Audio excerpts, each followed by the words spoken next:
अरविंद केजरीवाल की press conference, सीधे चलते हैं। महीनों में पहले कांग्रेस ने और फिर भारतीय जनता पार्टी ने दिल्ली के लोगों के साथ खिलवाड़ किया।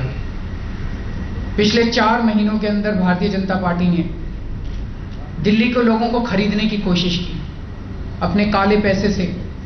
हम लोगों ने, सब लोगों ने देखा किस तरह से शेर सिंह डागर, जो कि भारतीय जनता पार्टी के दिल्ली के उपाध्यक्ष हैं, उन्होंने आम आदमी पार्टी के एमएलए दिनेश मोहनिया को 4 करोड़ रुपए में खरीदने की कोशिश की। पिछले 4 महीनों में भारतीय जनता पार्टी ने दिल्ली के लोगों को अपने काले पैसे से खरीदने की कोशिश की, लेकिन ये आम आदमी पार्टी के एमएलए, पहली बार भारत के इतिहास में हुआ कि एक भी एमएलए नहीं बिका। अगर कोई और राज्य होता, कोई और स्टेट होता, हम लोग कितने इस तरह के इतिहास में इंसिडेंट्स देख चुके हैं कि बीजेपी वालों ने खरीदे, कांग्रेस वालों ने खरीदे, एमएलए बिक गए, सरकारें बन गई, सरकारें टूट गई। लेकिन ये पहली बार भारत के इतिहास में हुआ कि एक भी एमएलए नहीं बिका। तो जो विश्वास दिल्ली की जनता ने आम आदमी पार्टी के एमएलएज में किया था, वो विश्वास आम आदमी पार्टी के एमएलएज ने नहीं तोड़ा। ये साबित हो गया कि सब कुछ बिकाऊ नहीं है, सब लोग बिकाऊ नहीं है, देशभक्ति बिकाऊ नहीं है। तो जो विश्वास दिल्ली की जनता ने इस नई राजनीति के अंदर किया था, वो विश्वास दिल्ली की जनता का और मजबूत हुआ है। इसके लिए हम दिल्ली की जनता को भी बधाई देते हैं। पिछले 8 महीनों में एक तरफ जनता जूझ रही थी, दिल्ली के अंदर बलात्कार हो रहे थे, दिल्ली के अंदर पुलिस वालों के कत्ल हो रहे थे, भ्रष्टाचार बढ़ रहा था, महंगाई बढ़ रही थी, लेकिन दूसरी तरफ भारतीय जनता पार्टी सत्ता के लालच में, सत्ता के लोभ में जोड़ तोड़ करके सरकार बनाने की कोशिश कर रही थी। और अंत में हमारे देश के माननीय उच्च न्यायालय को बीच में आना पड़ा और उच्च न्यायालय के सख्त निर्देश के बाद भारतीय जनता पार्टी को आज विधानसभा भंग करने के लिए मजबूर होना पड़ा। इसके लिए मैं आम आदमी पार्टी के सभी एमएलएज को बधाई देता हूं, सैल्यूट करता हूं, दिल्ली की जनता को सैल्यूट करता हूं।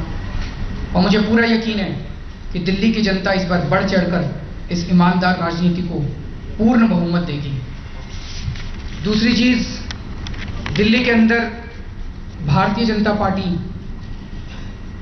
कुछ जगहों में दंगे फैलाने की कोशिश कर रही है। हम इसकी घोर निंदा करते हैं, लेकिन मुझे खुशी है गांव देहात से जो खबरें आ रही हैं कि जहां नफरत की राजनीति फैलाने की कोशिश की जा रही है, वहां पर इन लोगों को गांव के लोग भगा रहे हैं और उस नफरत की राजनीति को धिक्कार रहे हैं, उसको नकार रहे हैं। आम आदमी पार्टी हर विधानसभा में हर धर्म के जो एमिनेंट लोग हैं उनको इकट्ठा करके हर विधानसभा में अमन समितियों का गठन करेगी और हम कोशिश करेंगे कि एक धर्म के लोगों के त्योहार में बाकी दूसरे धर्मों के लोग भी शरीक हों। हिंदुओं के त्योहार में मुसलमान शरीक हों, सिख शरीक हों, ईसाई शरीक हों, ईसाइयों के त्योहार में हिंदू शरीक हों, मुसलमान शरीक हों, इसी तरह से मुसलमानों के त्योहार में दूसरे धर्मों के लोग शरीक हों और एक तरह से भाईचारा बढ़े। और अगर कहीं पे कोई दंगा होता है तो ये अमन समिति उसको खत्म करने की अपनी पूरी तरह से कोशिश करेगी। अभी कुछ दिन पहले भारतीय जनता पार्टी की सरकार ने ऐलान किया था कि 1984 के दंगों में जो लोग विक्टिम्स हैं उनके परिवार को 5-5 लाख रुपए मुआवजा दिया जाएगा। हमने इसका स्वागत किया था।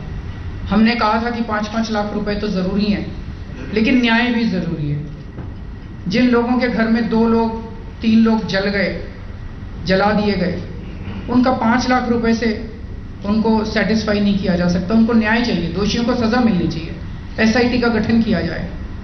लेकिन कल शाम को हमें ये पता चला कि सरकार ने जो 5-5 लाख रुपए देने का ऐलान किया था वो भी वापस ले लिया है शायद। ये तो बहुत ही गलत बात है, एक तरह से जले पे नमक छिड़कने वाली बात है।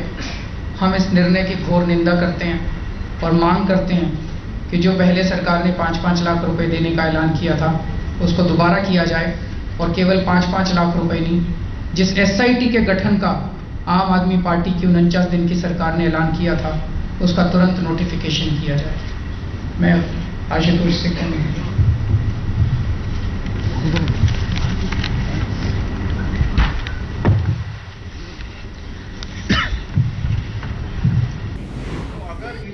नतीजे आपके मन मुताबिक नहीं आते हैं तो क्या आप ये मानेंगे कि अब दिल्ली में आपके लिए कोई स्कोप नहीं रह गया है? सर, ये हाइपोथेटिकल क्वेश्चन है। आम आदमी पार्टी की 45 से ज्यादा सीट आ रही है।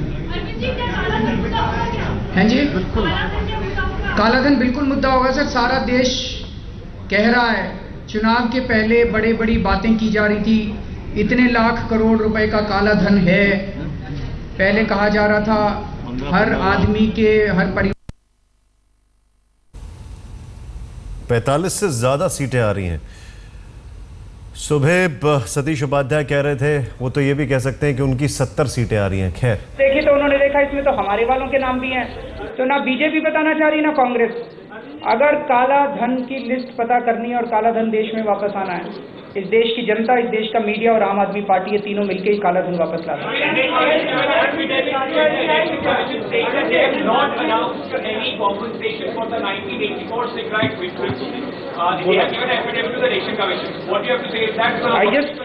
I just said कि ये जले पे नमक छिड़कने वाली बात है। आपने 4 दिन पहले अनाउंस किया और अब उसको वापस ले लिया आप लोगों ने। Thank you.